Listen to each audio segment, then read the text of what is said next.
फरीद, पता है क्या किया आज अंकल ने? आराम से अभी घर में घुसा हूं और तुम शुरू हो गई हो। और हाँ, एक बात मेरी सुनो, जब कोई बात फोन पे ना बतानी हो ना तो उसे छेड़ा ना करो। हो गई तकरीर खत्म? अब बताओ, जिसकी वजह से तुम्हारे पेट में दर्द हो रहा है। बात ये है कि अंकल ने ये घर गिरवी रख दिया है। क्या गिरवी रख दिया? हाँ, अपने लाडले बेटे सफीर की पढ़ाई के लिए। और कर लो तुम उनकी तरफदारियां। मैं तो तुम्हें हमेशा अपनी दुश्मन ही लगती हूं। अब देख लिया तुमने, अंकल आंटी को तो हमारी कोई फिक्र ही नहीं है।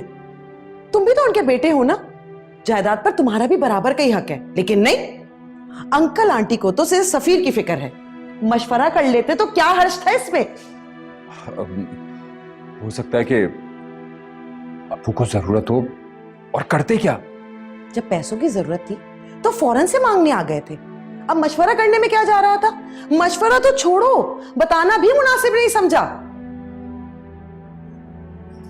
अब सोचते ही रहोगे या जाके अंकल आंटी से बात भी करोगे?